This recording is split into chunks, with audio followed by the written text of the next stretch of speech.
Alors bonsoir à tous et bienvenue dans cette nouvelle vidéo, j'espère que vous allez bien et je suis très content de lire la suite de Leçons de piano et pièges mortels parce que comparé à la plupart des histoires, je trouve celle-ci assez intrigante et excellente. J'étais déjà dans l'ambiance quand je le lisais la dernière fois. Je trouve que l'histoire est plutôt, là pour une fois, digne d'un... vraiment horrifique. Bon, vraiment, je ne serais pas à l'aise à sa place de voir un fantôme avec la peau qui fond jouer du piano et tout ça. Par contre, le gamin dans cette histoire, le Jérôme, quoi qu'il lui arrive dans cette histoire, ben, ça sera bien fait pour lui, je serais très content. Parce que, rappelez-vous l'histoire de la chatte qui allait se faire écraser par le piano, par les livreurs, les déménageurs, et que le gamin était dégoûté qu'ils avaient raté la chatte. Donc il parlait clairement que si le piano lui était tombé dessus, elle serait morte et il aurait été content. Donc, comme je suis pour les animaux et que je ne suis pas d'accord avec lui, si jamais il lui arrive de disparaître dans le truc, parce que c'est déjà arrivé dans une histoire de chair de poule que j'ai lu à ma copine il y a longtemps, qu'il y avait un des persos principaux qui ne revenait pas à la fin. C'était comme une histoire alternative. Et là aussi, cette personne était une peste, et j'étais très content. Donc si ça arrive avec Jérôme, ben tant mieux. Parce que ne pas aimer les animaux, c'est un truc, mais vouloir leur mort, c'est... non, absolument pas.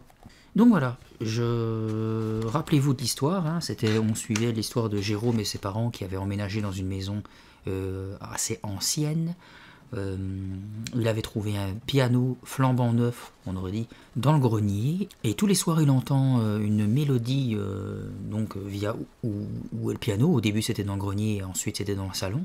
Nous nous en étions laissés au fait que il a fait face à ses peurs, il a rencontré le fantôme qui est une femme et dont le visage a complètement fondu et qu'elle demande de dégager de la maison parce que c'est chez elle, c'est son piano et voilà quoi.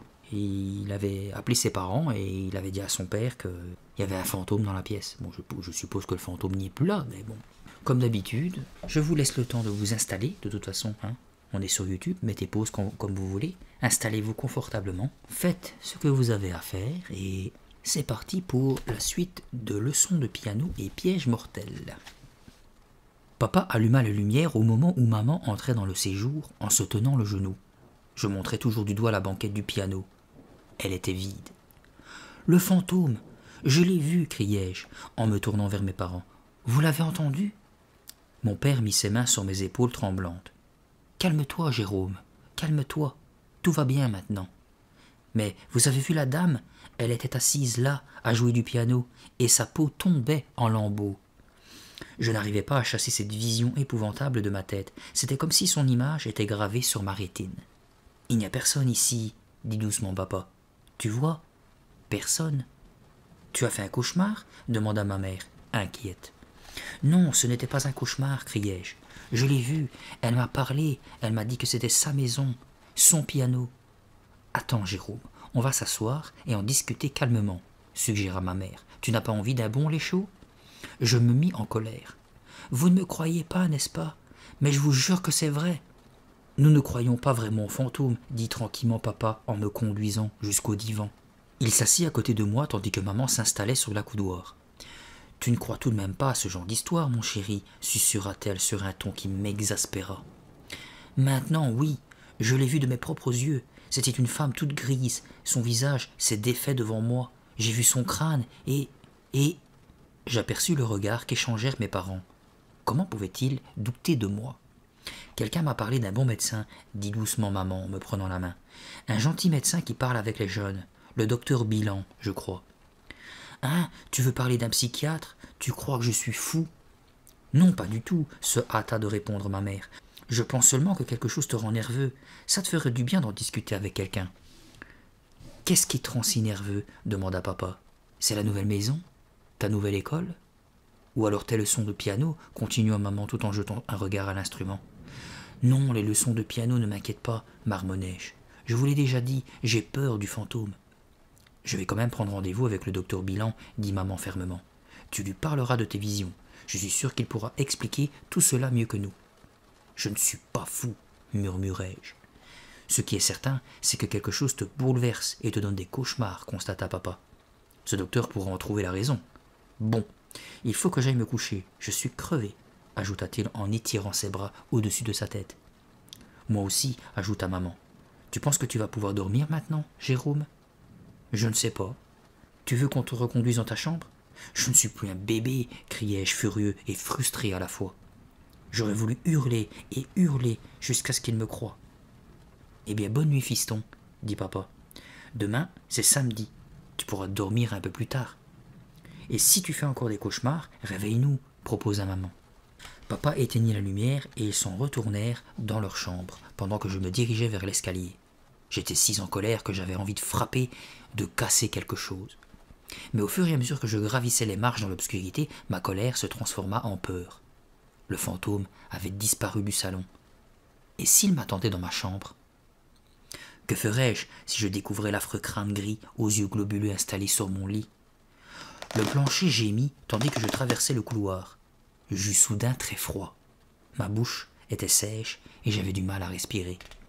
Elle était là, je le sentais, elle m'attendait. Si je me mettais à crier, si j'appelais à l'aide, papa et maman penseraient encore que je devenais fou. Que me voulait ce fantôme? Pourquoi cherchait-il à me faire peur? Pourquoi voulait-il que je m'en aille? Toutes ces questions se bousculaient dans ma tête sans que je puisse trouver de réponse. J'étais trop fatigué, trop effrayé pour penser clairement. Le souffle court, j'hésitais à entrer dans ma chambre. Puis, prenant mon courage à deux mains, je franchis le seuil. Et comme j'avançais dans le noir, le fantôme se dressa devant mon lit. Je poussai un cri étouffé tout en reculant vers la porte. Soudain, je m'aperçus que le fantôme n'était en fait qu'un tas formé par les couvertures qui étaient tombées au pied de mon lit pendant mon cauchemar. Mon cœur battait toujours aussi fort lorsque je me recouchais. Je me demandais si je n'étais pas en train de craquer. « Non, me dis-je, ressaisis-toi. Tu as peur, mais tu sais ce que tu as vu en bas était vrai. » Je fermai les yeux et tentais de chasser l'image du crâne de mon esprit. Au moment où je glissais dans le sommeil, la musique reprit dans le salon. Monsieur Corde arriva à 2 heures pile pendant que mes parents rangeaient le garage. Je pris son manteau et le conduisis dans le salon. Dehors, il faisait froid. La neige ne tarderait pas à tomber. Monsieur Corde frotta ses 2 mains potelées pour se réchauffer et me fit signe de m'installer au piano. « Quel magnifique instrument !» fit-il en le caressant rêveusement. « Tu as vraiment de la chance de l'avoir trouvé, tu sais. »« J'espère, » répondis-je sans grande conviction. J'avais dormi jusqu'à 11 heures ce matin-là, mais j'étais encore fatigué. Je n'arrivais pas à chasser le fantôme et ses sinistres avertissements de mes pensées. « As-tu bien appris tes notes ?» me demanda monsieur Corde en tournant les pages de mon cahier. « Un peu. »« Alors vas-y, montre-moi, » demanda-t-il en plaçant mes doigts sur le clavier. « Tu te rappelles? C'est la position de départ. » J'exécutais une gamme. « Des mains parfaites, » murmura-t-il en souriant. « Recommence. » La leçon se déroula sans problème. Il persistait à dire que j'étais bon, alors que je ne jouais que des gammes. Je lui demandai quand nous allions apprendre des airs de rock. Il sursauta et me répondit un peu sèchement. « Chaque chose en son temps. » Au même moment, maman et papa arrivèrent dans le salon. Maman se frottait les bras. « Oh !» dit-elle à mon professeur. « Il commence vraiment à faire froid. Je pense qu'il ne va pas tarder à neiger. »« Ici, il fait bon, » répondit celui-ci en lui rendant son sourire. « Comment vont les leçons ?»« Très bien. Jérôme est un élève prometteur. J'aimerais bien qu'il commence à prendre des cours dans mon école. »« Formidable !» s'exclama maman. « Vous pensez qu'il a du talent ?»« Il a des mains parfaites. » Quelque chose dans sa façon de prononcer cette phrase me donna le frisson. Je demandai. « On apprend le rock dans votre école ?»« Nous enseignons toutes sortes de musique. L'école est grande et nous avons plusieurs excellents professeurs. Est-ce que vendredi après l'école vous conviendrait ?»« Ce sera parfait, » approuva maman. Monsieur Corde traversa la pièce et lui tendit une carte de visite. « Voici l'adresse. 10 rue Ganoire, mais c'est à l'autre bout de la ville. »« Pas de problème, » le rassura maman. « Je finis tôt le vendredi. Je pourrai l'y emmener en voiture. »« Parfait, ce sera tout pour aujourd'hui, Jérôme. Répète tes nouvelles gammes et je te verrai vendredi. » Il suivit maman dans le couloir et je les entendis discuter à voix basse, sans saisir leurs propos. Je me levai et me dirigeai vers la fenêtre. Dehors, de gros flocons commençaient à tomber. Je regardais la neige s'accumuler dans le jardin, tout en me demandant s'il y avait des pentes où je pourrais faire de la luge dans cette ville. Soudain, je poussai un cri en entendant le piano qui se mettait à jouer. Fort, de façon discordante, comme si quelqu'un martelait le clavier de ses poings. « Jérôme, arrête !» me cria ma mère du couloir. « Mais ce n'est pas moi !» Le cabinet du docteur Bilan ne ressemblait pas à ce que j'avais imaginé. Il était petit et clair. Ses murs étaient peints en jaune et décorés d'images de perroquets, de toucans et d'autres oiseaux colorés. Il n'y avait pas de divan en cuir comme on en voit à la télé. Il n'y avait même pas de bureau, juste 2 fauteuils verts à l'allure confortable. Je m'assis dans l'un et le médecin prit l'autre. Il était moins âgé que je ne l'avais cru. Il avait l'air plus jeune que papa. Ses cheveux roux étaient gominés et son visage parsemé de taches de son. Il n'avait pas du tout l'air d'un psychiatre. « Parle-moi de ta nouvelle maison, me dit-il, les yeux baissés sur le calepin qui reposait sur ses genoux. « Bah, c'est une grande et vieille maison, c'est tout. » Il me demanda ensuite de décrire ma chambre, ce que je fis. Puis il s'intéressa à mon ancienne maison et à la chambre que j'y occupais. Après cela, la conversation tourna autour de mes anciens amis et de ma nouvelle école. Au début, je me sentis un peu nerveux, puis je me détendis. Il écoutait attentivement tout ce que je disais sans me regarder comme si j'étais fou, même lorsque j'évoquais le fantôme. Il commença à griffonner quelques notes lorsque je lui parlais du piano qui jouait en pleine nuit, mais s'arrêta d'écrire lorsque je lui racontais comment était le fantôme et comment il m'avait crié de m'éloigner. Mes parents ne m'ont pas cru, grommelai-je en caressant les bras du fauteuil. Avoue que c'est une histoire très étrange, répliqua le docteur. Si tu étais à leur place et que ton enfant te racontait cette histoire, est-ce que tu le croirais? Bien sûr, m'écriai-je, si c'était vrai. Il mordilla la gomme de son crayon et me dévisagea. Vous pensez que je suis fou? Demandai-je. Il ne sourit pas à ma question. Non, je ne crois pas que tu sois fou, Jérôme, mais l'esprit humain réagit parfois bizarrement. Puis, il m'expliqua comment dans certains cas des gens ont peur de quelque chose sans vouloir l'admettre. Leur subconscient a alors recours à toutes sortes d'illusions pour faire sortir cette peur, même s'ils continuent à essayer de l'oublier. Bref, il ne me croyait pas non plus. Se retrouver dans une nouvelle maison est une situation stressante, poursuivit-il. Il est possible que l'on se mette à voir des choses, et en entendre d'autres. Tout cela simplement pour cacher notre peur. Je n'ai pas imaginé la musique du piano, je peux même vous fredonner l'air, et je n'ai pas imaginé le fantôme non plus. On en reparlera la semaine prochaine, dit-il en se levant. Notre temps est écoulé. Mais en attendant, je peux t'assurer que tu n'es pas fou, Jérôme. Tu ne dois pas penser ça. Il ouvrit la porte et ajouta. Tu verras, tu seras étonné de découvrir ce que cache ton fantôme, en réalité. Je murmurai un remerciement et quittai son bureau. Je traversai la salle d'attente déserte, puis empruntai le couloir. C'est alors que je sentis l'étreinte glacée du fantôme me serrer le cou. Un froid surnaturel traversa mon corps tout entier. Poussant un cri terrifié, je me retournai pour me dégager. « Maman !»« Excuse-moi, mes mains sont gelées, dit-elle calmement sans se rendre compte de la peur qu'elle venait de me faire. Il gèle dehors. Tu ne m'as pas entendu t'appeler ? Non, je pensais à autre chose. Je ne voulais pas te faire peur, ajouta-t-elle en se dirigeant vers le parking. Elle chercha ses clés dans son sac. Alors vous avez eu une bonne discussion ? On peut voir ça comme ça, répondis-je. Ce fantôme m'obsède, pensai-je. Je commence à le voir partout. Il faut absolument que je me calme, que je l'oublie. Mais comment ? Le vendredi après l'école, maman me conduisit à l'école de musique du professeur Cord. C'était une journée froide et grise. Il avait neigé la veille et les rues étaient encore verglacées. « J'espère qu'on ne sera pas en retard, soupira maman. Je ne peux pas conduire trop vite par un temps pareil. » La circulation était très ralentie. On avançait à une allure d'escargot. « Cette école est pratiquement dans la ville voisine, remarqua maman en freinant par à coup à la vue d'un feu rouge. Je me demande pourquoi M. Cord s'est installé si loin. Je ne sais pas, répondis-je distraitement. Tu penses que ce sera lui mon professeur, ou bien j'aurai quelqu'un d'autre? Maman haussa les épaules tout en se penchant sur le volant pour mieux voir à travers le pare-brise embué. Finalement, nous tournâmes dans la rue Ganoire. Il n'y avait que de vieilles maisons sombres, en lisière de forêt, où les arbres dénudés ployaient sous la neige. Tout au bout se dressait une bâtisse en briques à demi cachée derrière de grandes haies. Ce doit être l'école, fit maman en s'y dirigeant. Il n'y a pas d'enseigne, mais c'est le seul édifice dans le coin. Notre voiture emprunta une allée de gravier et le bâtiment nous apparut. Ses murs étaient sombres. Il y avait des barreaux à toutes les fenêtres. On aurait dit une prison plutôt qu'une école. « Tu es sûr que c'est ici ?» demandai-je consterné. « Je pense, oui, » répondit-elle en se mordant les lèvres. « Ça me file la chair de poule, grognai-je. » Elle baissa la vitre et des notes de musique parvinrent à nos oreilles. des gammes, des mélodies, toutes mélangées.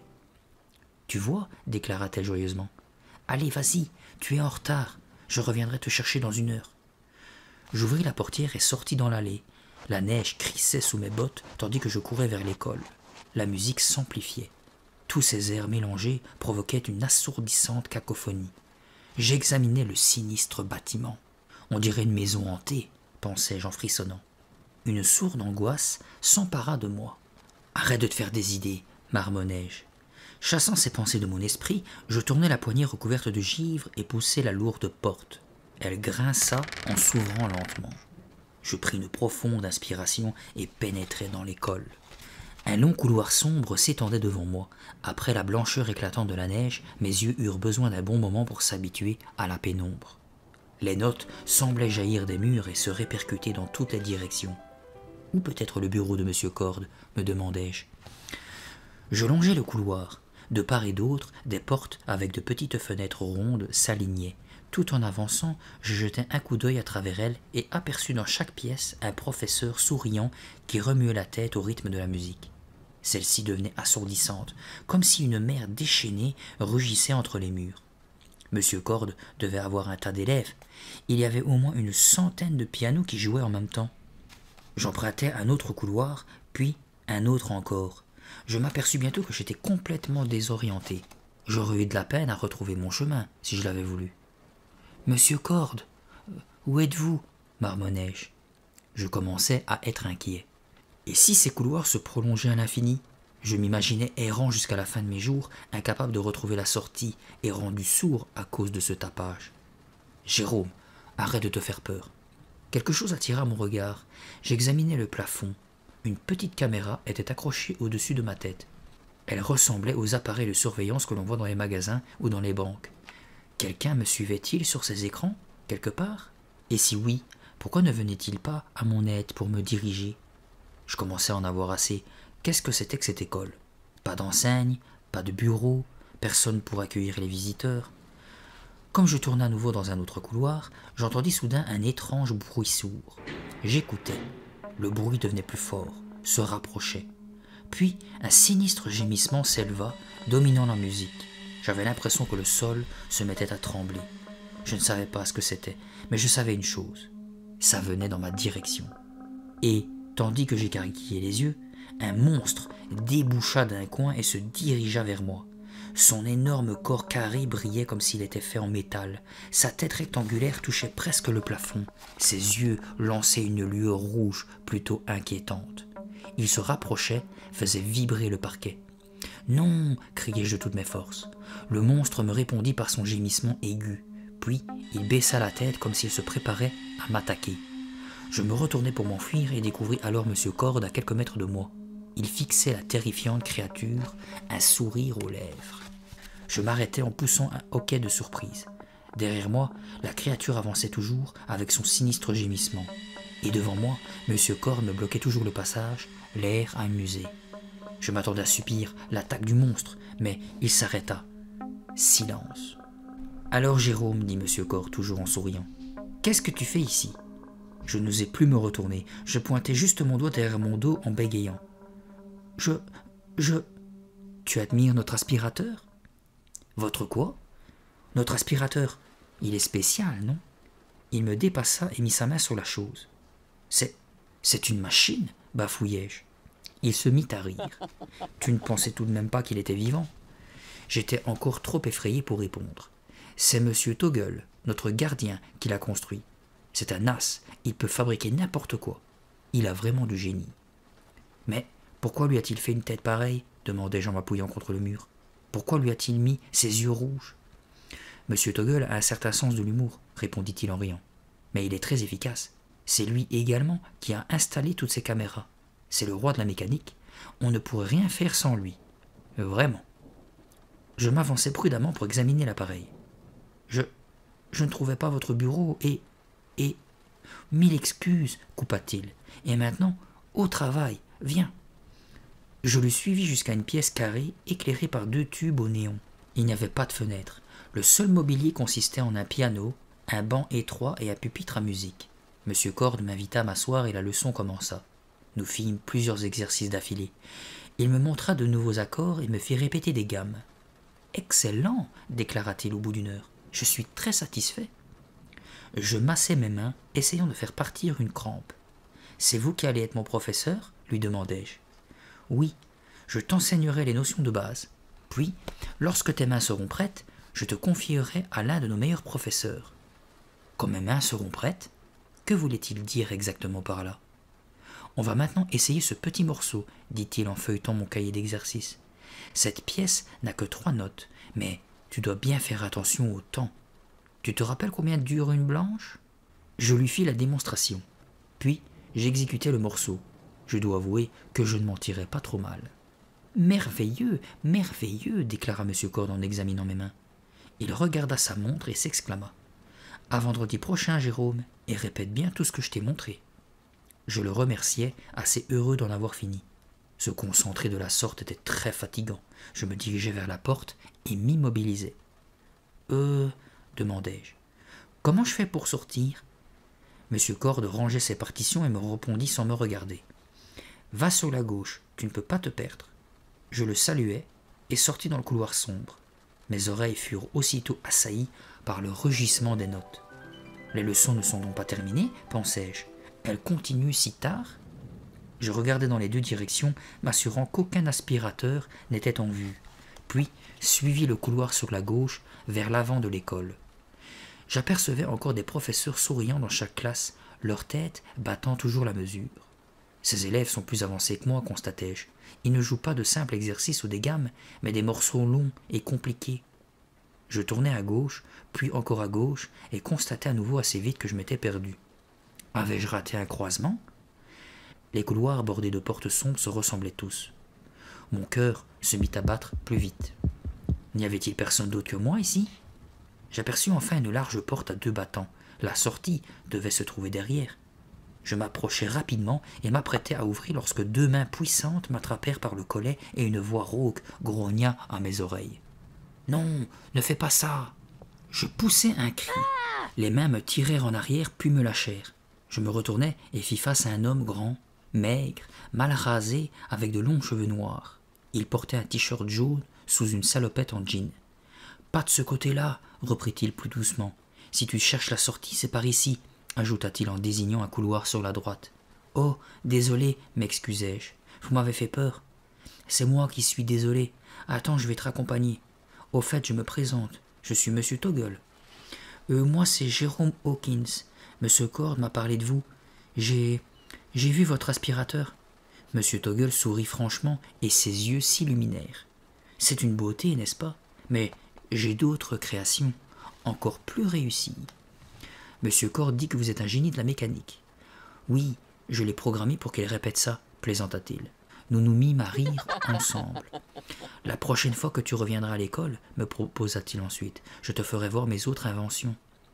Nous arrivâmes devant la porte d'entrée. Jamais je n'avais été aussi content d'en trouver une. Il faudra que je me mette le plan de cette école dans la tête, remarquai-je. Il n'avait pas l'air de m'entendre. Il m'examinait avec un sourire songeur. Monsieur Cord m'a dit que tu avais des mains parfaites. C'est ce que nous voulons ici, Jérôme. C'est tout ce que nous voulons. Un peu embarrassé, je le remerciai maladroitement. Que dire à quelqu'un qui trouve vos mains parfaites ? J'ouvris la porte d'entrée et aperçus ma mère qui m'attendait dans la voiture. Je me dépêchai de la rejoindre. Après le dîner, papa et maman demandèrent que je leur montre ce que j'avais appris. Je n'en avais pas très envie. Je n'avais vraiment retenu que cette petite mélodie à 3 notes et je n'étais pas sûr de pouvoir la jouer parfaitement. Mais ils insistèrent tellement que je me mis au piano. « Je paye tes leçons, déclara papa. Je peux quand même savoir ce que l'on t'apprend. » Il s'assit avec maman sur le divan, prêt pour le récital. Je soupirai. « On n'a appris qu'un seul morceau. Vous ne voulez pas attendre que j'en sache un peu plus ? » « Joue-le, ordonna papa. Je cherchai une dernière excuse. « J'ai une crampe dans la main. »« Allez, Jérôme, s'impatienta maman. Joue, après on ne t'embêtera plus. » Et résigné, j'ouvris mon cahier d'exercices. Je plaçai ensuite mes doigts sur le clavier et m'apprêtai à jouer. Lorsque soudain, le piano déversa un torrent de notes discordantes. C'était comme si quelqu'un martelait le piano de ses 2 poings. « Jérôme, arrête ça !» lança maman d'une voix coupante. « C'est trop fort !»« Ce n'est sûrement pas ce que l'on t'a appris » ajouta papa. Je replaçai mes doigts et entamai mon morceau. mais les notes que je jouais étaient ensevelies sous une avalanche de sons épouvantables que produisait le piano. On aurait dit qu'un petit enfant s'amusait à frapper sur les touches de toutes ses forces. « Jérôme, arrête !» cria maman en se bouchant les oreilles. « Mais ce n'est pas moi qui fais ça, ce n'est pas moi !» Évidemment, ils ne me crurent pas. Bien au contraire, ils se mirent en colère et m'accusèrent de ne jamais rien prendre au sérieux. Puis, ils m'envoyèrent me coucher. J'étais soulagé de quitter le séjour et ce maudit piano. Je savais bien qui était responsable de cet horrible raffut. Le fantôme.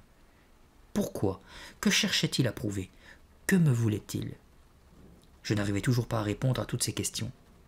Pas encore. Le vendredi suivant, M. Toggle tint sa promesse. Il m'attendait à la porte de l'école et m'emmena à son atelier, après avoir traversé une multitude de couloirs. La pièce était immense, remplie d'un tas de machines et d'appareils électroniques. Une énorme créature métallique à 2 têtes, au moins 3 fois plus grosse que l'aspirateur qui m'avait effrayé la semaine précédente, était plantée au centre. Elle était entourée d'un bric-à-brac incroyable. Magnétophone, moteur électrique, équipement vidéo, boîte à outils, roues de bicyclette, cadre de piano sans clavier, cage d'animaux, carcasse de vieilles voitures. Un mur entier était recouvert par une espèce de tableau de commande. Il comportait plus d'une douzaine d'écrans télé, montrant chacun une classe différente. Tout autour pullulaient une centaine de manettes, de boutons clignotants, de micros et de haut-parleurs. Un comptoir sur lequel reposait une dizaine d'ordinateurs allumés complétait le tableau. « Oh là là !» m'écriai-je, très impressionné. « C'est dingue !» M. Toggle sourit et expliqua. « Oui, j'ai toujours de quoi m'occuper. Tiens, regarde quelques-uns de mes instruments de musique. » Il se dirigea vers une rangée de grandes armoires métalliques et tira de l'une d'elles quelques objets. Puis, il revint vers moi. « Tu sais ce que c'est, ça ?» me demanda-t-il en me montrant un instrument en cuivre auquel était attaché une sorte de réservoir. « Un saxophone ?»« Oui, mais un saxophone très spécial. Tu vois, il est relié à ce réservoir d'air comprimé, ce qui fait que tu n'as pas besoin de souffler dedans. Ainsi, tu peux te concentrer entièrement sur ton doigté. »« Super !» m'exclamai-je. « Tiens, essaye ça maintenant, me proposa-t-il ensuite en posant un casque en cuir noir sur ma tête. Celui-ci était relié à un petit clavier par une dizaine de fils. « Qu'est-ce que c'est ?» demandai-je en le réajustant sur mes oreilles. « Ferme les yeux. » J'obéis. Aussitôt, le clavier se mit à jouer un accord. Je bougeai mes yeux de gauche à droite et le clavier se mit à jouer un autre accord. Je clignai d'un œil et il émit une simple note. « Il est complètement contrôlé par le mouvement des yeux, » commenta M. Toggle, très fier de lui. « Pas besoin des mains. »« Oh là là !» répétai-je. Je ne savais pas quoi dire d'autre. Ce truc était vraiment impressionnant. M. Toggle jeta un coup d'œil à sa montre et s'exclama.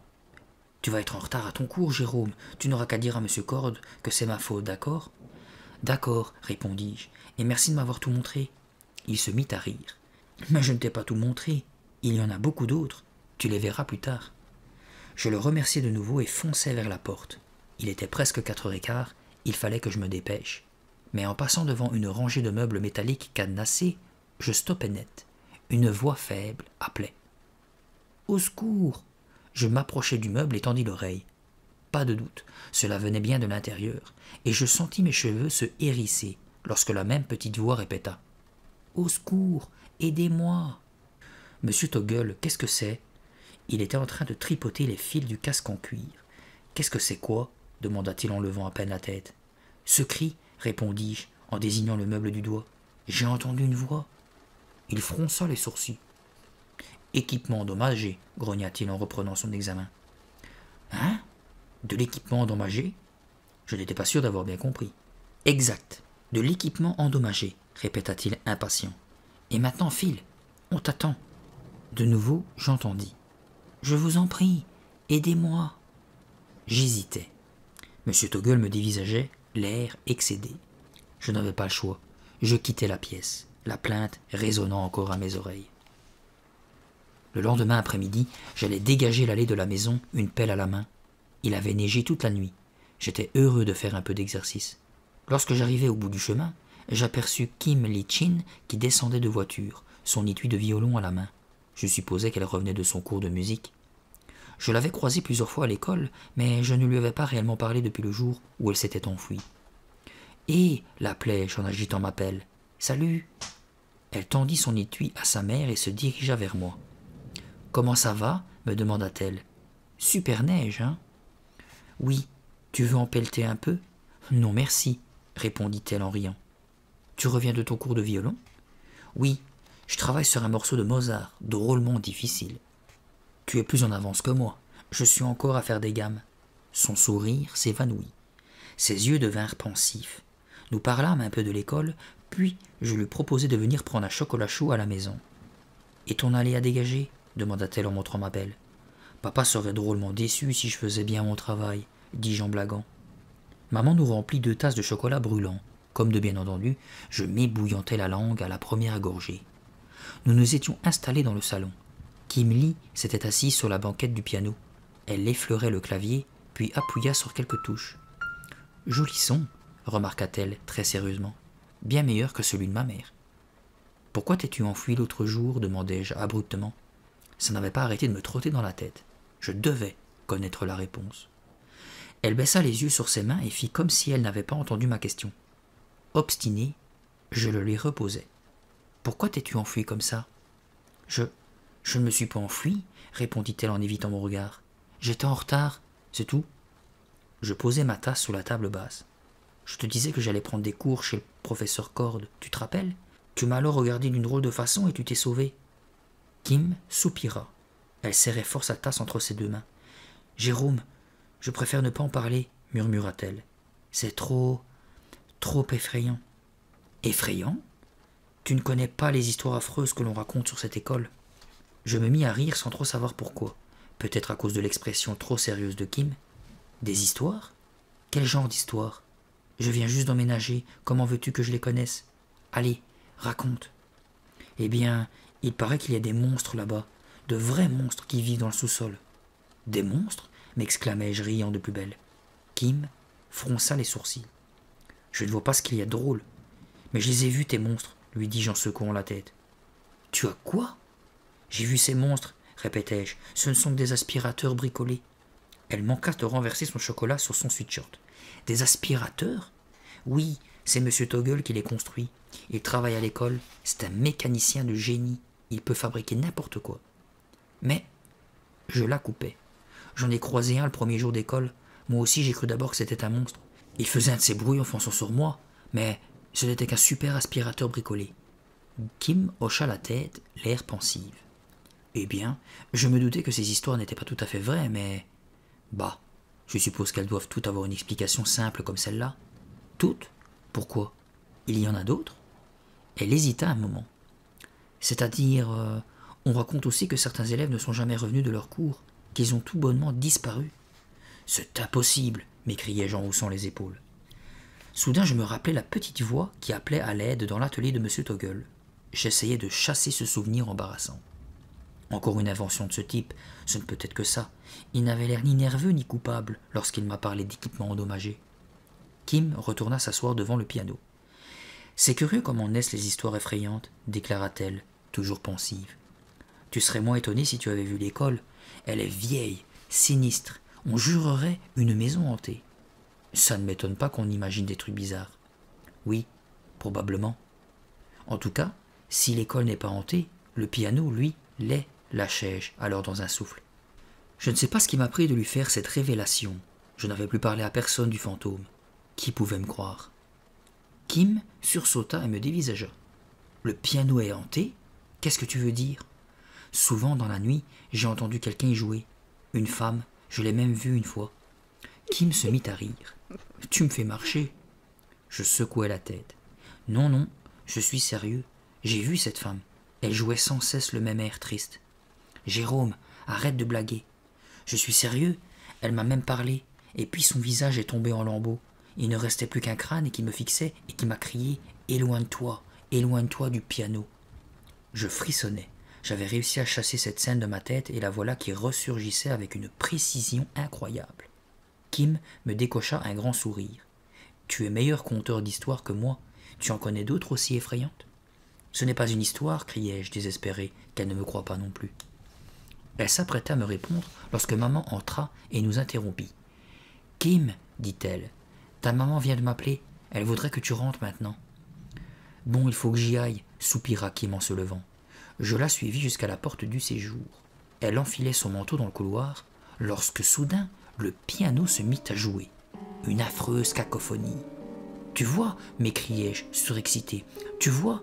Tu vas me croire maintenant ?» Nous nous retournâmes d'un bloc pour regarder le piano.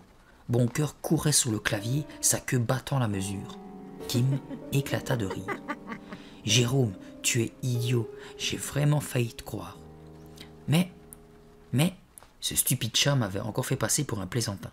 « On se reverra à l'école, » me lança Kim. « J'adore tes histoires de fantômes. »« D'accord, merci, » marmonnai-je. Puis, j'allais chasser rageusement Boncœur du salon. Cette nuit-là, tard, j'entendis de nouveau le piano jouer. Je me dressai dans mon lit. Les ombres sur les murs semblaient bouger au rythme de la musique. Cette fois-ci, j'étais sûr que ce n'était pas Boncœur qui se promenait sur le clavier. C'était le fantôme qui jouait. Je me levai, mais hésitai à sortir de ma chambre. Devais-je descendre? Le fantôme allait-il encore disparaître, ou me faudrait-il l'affronter? Je n'avais aucune envie de revoir ce crâne grimaçant, mais je ne pouvais pas non plus rester là. Je ne pouvais pas faire comme s'il n'existait pas. Je devais tirer les choses au clair. Peut-être que maman et papa l'entendront cette fois, pensai-je. Ils finiront bien par me croire. Tandis que je descendais l'escalier, je revoyais Kim en train de rire de mon histoire. Elle croyait que je faisais l'intéressant. Dommage qu'elle ne soit pas là. Je traversai le salon, puis la salle à manger. La musique flottait dans les airs, très très douce et mélancolique. Une vraie musique de fantôme. J'hésitais un instant devant la porte du séjour. Le spectre allait-il disparaître en me voyant, ou m'attendait-il? Je pris une grande inspiration et entrai. Sa tête était penchée en avant et ses cheveux cachaient son visage. Je ne pouvais pas voir ses yeux. La musique semblait s'enrouler autour de moi et m'attirait, me poussait à avancer malgré ma peur. Un pas, puis encore un autre pas. Je réalisai tout à coup que j'avais bloqué ma respiration. Mon souffle s'échappa en un long soupir bruyant. L'apparition s'arrêta de jouer, comme si elle m'avait entendu. Elle leva la tête et ses yeux pâles me fixèrent à travers ses cheveux gris. Je ne bougeais plus, je ne faisais plus un bruit. « Les histoires sont vraies » chuchota-t-elle d'une voix qui semblait venir de très loin. Je n'étais pas certain d'avoir bien compris. Je tentai de dire quelque chose, mais ma voix s'étrangla dans ma gorge. « Les histoires sont vraies » répéta-t-elle. Sa voix n'était rien d'autre qu'un courant d'air. Mais quelles histoires parvins-je finalement à prononcer? « Les histoires de l'école » répondit-elle. Elle commença à se tourner vers moi en gémissant. « Elles sont toutes vraies, toutes vraies » Horrifié, je ne pouvais détacher mon regard de ses bras qu'elle tendait en avant. Ils se terminaient par des moignons. Elle n'avait pas de main. Tout ce dont je me souvins ensuite, c'est que je me retrouvais dans les bras de ma mère. « Calme-toi, Jérôme, calme-toi, tout va bien, ne cessait-elle de répéter. « Hein, maman ?» Je tentais de reprendre mon souffle, ma poitrine se soulevait et se creusait brutalement. J'avais les jambes en coton. « Maman, où? Comment ?» À quelques pas, mon père, les bras croisés sur sa robe de chambre, me regardait d'un air soucieux. « Bon sang, Jérôme, tu hurlais assez fort pour réveiller toute la ville. » Je le dévisageais, abasourdi. Je n'avais pas réalisé que j'avais crié. « C'est bon maintenant, » reprit maman doucement. « Tu te sens mieux, n'est-ce pas ?»« Je me sens mieux ?» Je revoyais encore le fantôme se tourner vers moi. Je le revoyais encore me tendre ses bras. Je revoyais encore ses affreux moignons. Toutes ces images tournaient dans ma tête comme un manège infernal, et je l'entendais encore chuchoter. Toutes ces histoires sont vraies. Pourquoi n'avait-elle plus de mains? Pourquoi? Et comment pouvait-elle jouer du piano ainsi? Pourquoi hantait-elle le piano? Pourquoi chercherait-elle à me terroriser? Les questions se bousculaient dans ma tête. J'avais envie de hurler. Ta mère et moi dormions à point fermé lorsque tu nous as réveillés. Tu nous as fait peur. Je n'ai jamais entendu de cri pareil. Je ne me rappelais rien. J'étais trop terrifié. Je suppose que mon esprit avait complètement disjoncté. « Je vais te faire du chocolat chaud, » me dit ma mère en me relâchant doucement. « Essaye de ne plus trembler. »« J'essaye. » J'entendis papa lui murmurer à l'oreille. Je parie que c'est encore un cauchemar. Il devait être costaud, celui-là.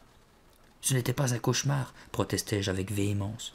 « Ah, excuse-moi, » fit papa qui ne voulait pas que je recommence à m'énerver. Trop tard. Avant que je ne m'en rende compte, je recommençai à crier.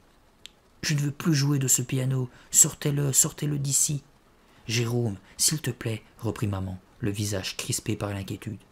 Mais je ne pouvais pas me taire. « Je ne veux plus jamais jouer. Je ne veux plus prendre de cours. Je ne veux plus jamais aller dans cette école. Je ne veux plus. D'accord, d'accord, s'écria papa. Personne ne t'y oblige. Hein? Je dévisageais mes parents pour voir s'ils étaient sérieux. Si tu ne veux plus prendre de cours, nous ne te forcerons pas, continua maman d'une voix douce. De toute façon, nous ne t'avons inscrit que pour 1 heure de plus. Oui, approuva papa. Lorsque tu y retourneras vendredi, tu n'auras qu'à dire à monsieur Corte que c'est ta dernière leçon. Mais je ne veux pas. Maman me posa un doigt sur la bouche. Tu ne peux pas abandonner tes leçons sans au moins prévenir ton professeur. Tu n'auras qu'à le lui dire, appuya papa. Tu n'as pas à continuer, si tu n'en as plus envie. Vraiment. Maman me souleva le menton pour plonger son regard dans mes yeux. Tu te sens mieux maintenant? Je regardais le piano, désormais muet. Oui, je crois que ça va, murmurai-je, incertain. Le vendredi après l'école, un vendredi froid et gris, maman me conduisit à mon dernier cours de piano. Lorsque l'auto s'engagea dans la longue allée, jusqu'à l'entrée du vieil édifice, j'hésitais. Est-ce que je ne pourrais pas seulement faire l'aller et retour, juste histoire de prévenir monsieur Corde que je ne reviendrai plus? Comme ça je rentrerai tout de suite avec toi. Maman jeta un coup d'œil à l'horloge du tableau de bord. Prends cette dernière leçon, Jérôme, elle est déjà payée, ça ne te fera aucun mal. Je soupirai. Rentre au moins avec moi, ou alors tu peux m'attendre dans la voiture. Je suis désolé, mais j'ai 3 petites courses à faire, je serai revenu dans moins d'1 heure, je te le promets. Résigné, j'ouvris la portière et descendis de la voiture. Au revoir, maman. Si monsieur Corte te demande pourquoi tu arrêtes les cours, dis-lui simplement que tu as trop de travail à l'école. D'accord, à tout à l'heure. Je claquai la portière et regardai la voiture s'éloigner, le cœur gros. Puis, j'entrai dans l'école. Je tentais de retrouver la classe de monsieur Corte. Je cherchais monsieur Toggle des yeux. Pas de trace de lui. Il devait sans doute être dans son grand atelier en train d'inventer d'autres merveilles. L'habituel grondement de notes m'entourait au fur et à mesure que je passais devant les salles. Par les petites fenêtres rondes, j'aperçus toujours les professeurs souriants qui agitaient les mains et la tête au rythme de la musique. Une étrange idée me traversa l'esprit. J'avais bien vu les professeurs par les fenêtres, mais je n'avais jamais vu un élève. Aucun. Je n'eus pas le temps d'approfondir la question car M. Corde apparut sous le feu de sa classe. « Comment vas-tu aujourd'hui, Jérôme » me demanda-t-il en souriant. « Ça va » répondis-je en entrant.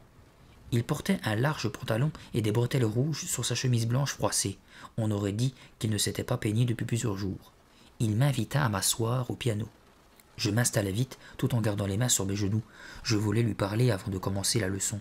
« Monsieur Corde ?» Il s'approcha de moi. « Oui, mon garçon ?»« Eh bien, ce sera ma dernière leçon aujourd'hui. J'ai décidé, je dois abandonner. » Son sourire s'évanouit. Il agrippa mon poignet et grogna d'une voix rauque. « Oh, non, non, tu n'abandonneras pas, Jérôme !»« Quoi ?» criai-je. Il serra mon poignet encore plus fort. Il me faisait vraiment mal. « Abandonner? Non, pas avec ses mains. » Son visage n'était plus qu'une affreuse grimace. « Tu ne peux pas partir, Jérôme. J'ai trop besoin de ces magnifiques mains. »« Lâchez-moi !» hurlai-je. Il ne m'écoutait pas et resserrait sa prise, les yeux menaçants. « De si belles mains !» marmonna-t-il. « Si belles !»« Non !» Poussant un cri, je réussis à libérer mon poignet. Je sautai du banc et me mis à courir vers la porte. « Reviens, Jérôme !» ordonnait M. Corde. « Tu ne peux pas t'échapper !» Il se lança ma poursuite à grande enjambée, malgré sa raideur. J'ouvris la porte et me précipitai dans le couloir. Comme d'habitude, il était désert. J'hésitai un moment, me demandant quelle direction choisir pour trouver la sortie, puis commençai à courir.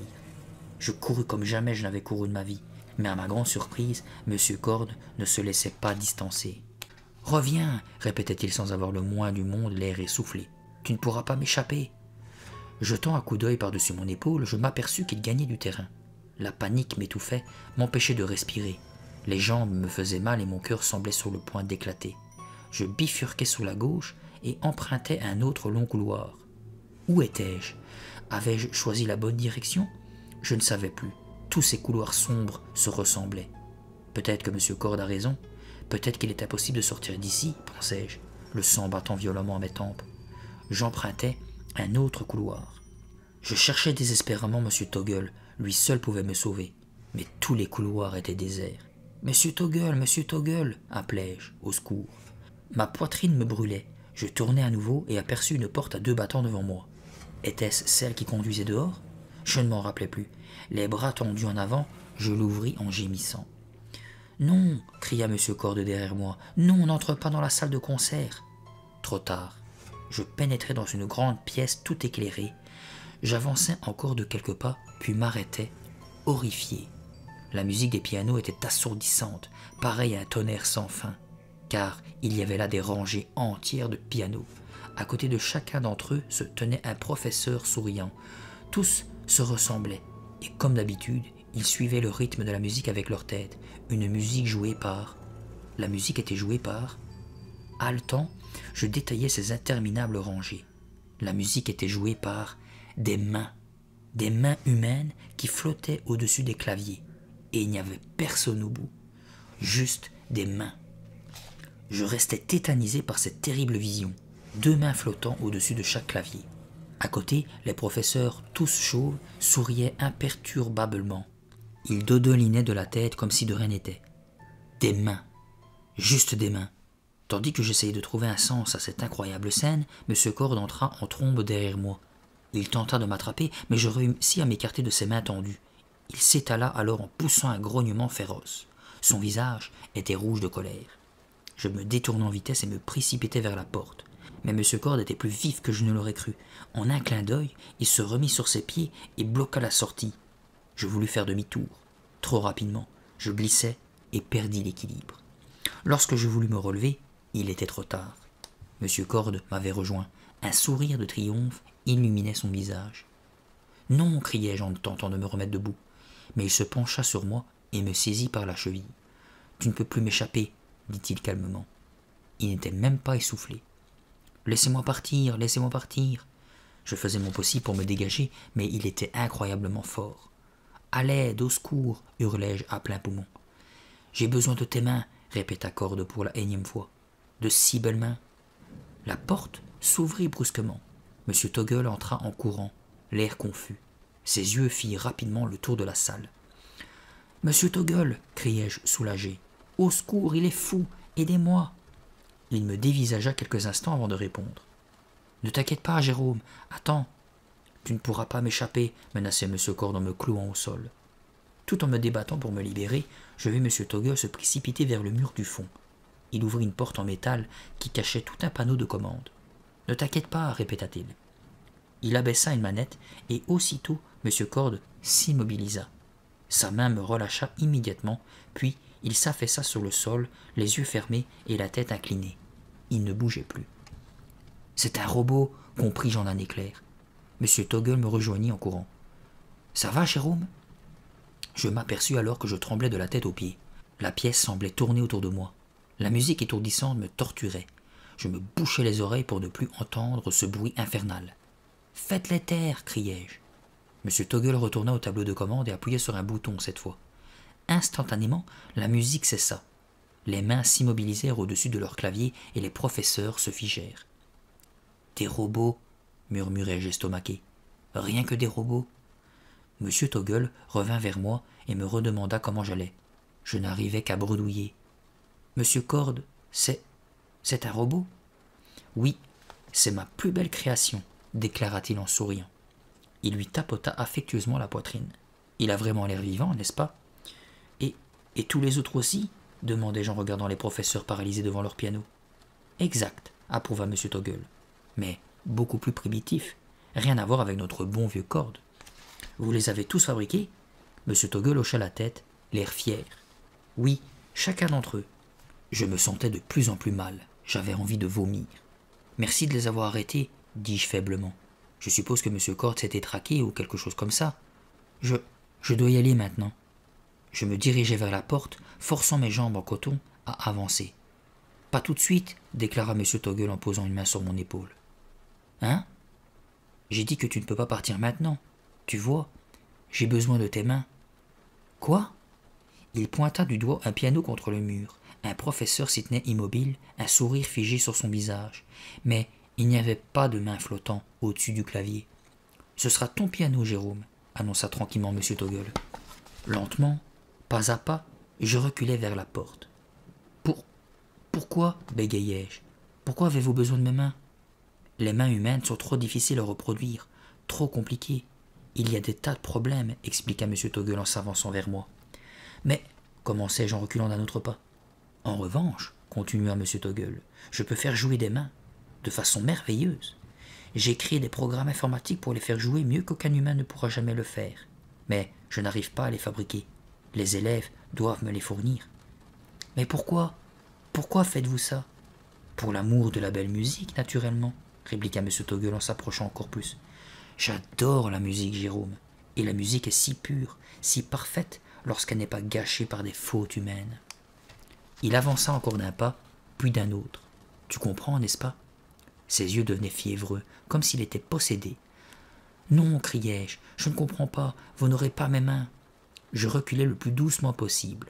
Si je peux atteindre cette porte, j'ai encore une chance de m'enfuir, de quitter cette école de malheur. Rassemblant mes forces et tentant le tout pour le tout, je fis volte-face et m'élançai vers la porte. Je l'ouvris à toute volée et poussai un cri horrifié. « Oh !» Le fantôme de ma maison se tenait devant moi. La femme était dressée, ses pieds flottant à quelques centimètres du sol, tout en gris, mis à part ses yeux rouges comme de la braise. Sa bouche était déformée par une affreuse grimace de rage. Elle flottait devant moi, me bloquant le passage de la porte. « Je suis pris au piège, me dis-je, désespéré. Coincé, il n'y a plus de fuite possible. »« Je t'avais averti, gronda le fantôme, les yeux emplis de colère. je t'avais prévenu. » « Non, s'il vous plaît, suppliai-je en levant les bras devant mon visage pour me protéger. Laissez-moi partir. » À ma grande surprise, elle flotta en direction de M. Toggle. Je réalisai soudain que c'était lui qu'elle foudroyait du regard. Ce dernier reculait, le visage crispé par la peur. La femme fantôme leva les bras et se mit à répéter. « Réveillez-vous, réveillez-vous » Et pendant qu'elle agitait ses bras, je vis une sorte de tourbillon se former au-dessus des pianos. Puis le tourbillon se changea en une espèce de brouillard qui recouvrait tous les instruments. Je reculais, les yeux écarquillés, incrédule. Devant chaque piano, d'étranges silhouettes prenaient forme, des silhouettes humaines aux bras amputés. Des fantômes, réalisai-je, des fantômes de garçons, de filles, de femmes et d'hommes. Paralysé par la peur, je les regardais se dresser et réclamer leurs mains.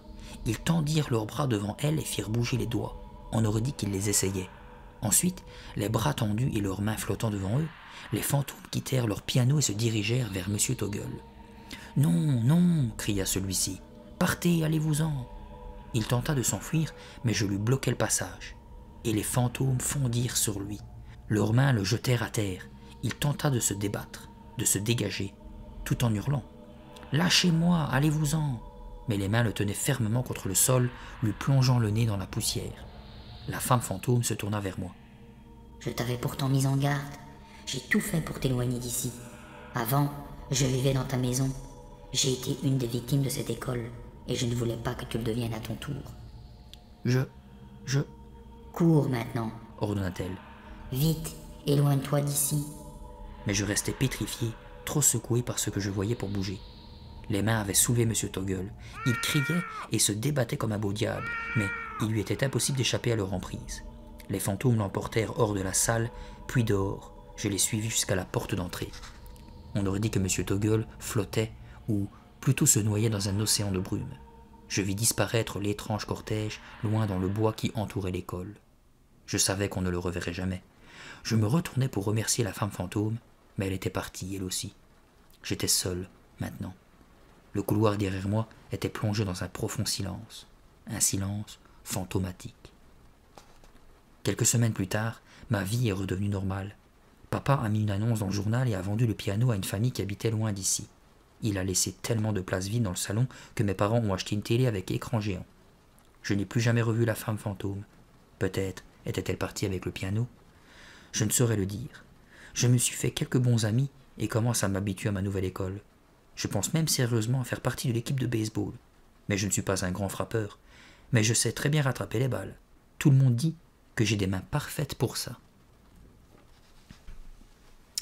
Et voilà comment se termine leçon de piano et piège mortel. Alors, comme d'habitude, mon petit bilan, j'ai trouvé ça bien. J'avais deviné, enfin, pas tout de suite quand M. Toggle avait dit que Cord c'était un robot et qu'ils en riaient. C'est sûr que oui, c'était un robot. Je pense avoir préféré la première partie du livre. Étonnamment, il n'y aura que 2 vidéos. Je me demande si Si je tourne à chaque fois des vidéos d'1 heure, est-ce que je ferai 2 vidéos par lecture? Je ne sais pas. Mais celle-ci durera 2 vidéos. J'ai préféré la première partie. J'aurais aimé que ça dure plus longtemps au niveau angoisse, tout ça. Parce que la partie de l'école avec les robots, bon, c'était pas terrible. La fin, heureusement, rattrape le tout avec les mains humaines et tout bazar. J'ai aimé la fin, au moins, comme ça c'est bien. Encore une fois, c'est comme ce que je reproche souvent dans les films d'horreur avec ma copine. T'as souvent un enfant qui est traumatisé par un enfant ou autre d'ailleurs, qui est traumatisé par un esprit, un fantôme, qui le harcèle comme pas possible, et qu'en réalité c'est juste parce qu'il veut être gentil, qu'il veut faire comprendre que il est en danger. Ou tu sais pas le dire tout simplement, tu sais pas l'écrire sur un papier avec un crayon, tu es en danger, ne va pas dans cette école, au lieu de lui faire peur toutes les nuits. Toujours ce côté ridicule des trucs horrifiques qui se veut horrifique alors qu'en fait l'esprit est bon. J'espère vous de votre côté que cette histoire vous a plu. Hein. Moi je l'ai bien aimé. On va continuer la suite avec le tome numéro 20. C'est, vous voyez ici, Souhait dangereux, que je ne pense pas avoir déjà lu. Donc si cette vidéo vous a plu, vous savez quoi faire, ça me fait toujours extrêmement plaisir, extrêmement du bien, parce que au moins ça me motive, que je sois malade ou pas, parce que entre temps j'ai pas arrêté de tousser dans cette histoire, mais je cut pour pas vous réveiller si vous êtes endormi. On est bientôt 500, je suis vraiment très content et surpris de voir que la chaîne fonctionne plutôt bien. J'avais envie de faire un petit truc pour les 500 abonnés, mais ça me prend plus de temps que prévu. Donc va falloir être patient, si ça se trouve j'aurai fini mon projet quand on sera peut-être même 600, je sais pas du tout. Mais on verra à ce moment-là. Nous allons nous quitter ici avec le synopsis de Souhait dangereux, hein, si j'arrive ne serait-ce qu'à dire le titre.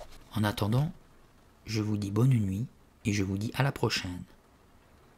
Pauvre Sam, grande et maladroite, elle rate tout ce qu'elle entreprend et sert de souffre-douleur à Judith. Comment faire pour empêcher cette peste de lui nuire? Et si l'étrange inconnu croisé au détour d'un chemin l'aidait à réaliser son souhait? Un souhait qui pourrait changer la vie de Sam ou la transformer en enfer.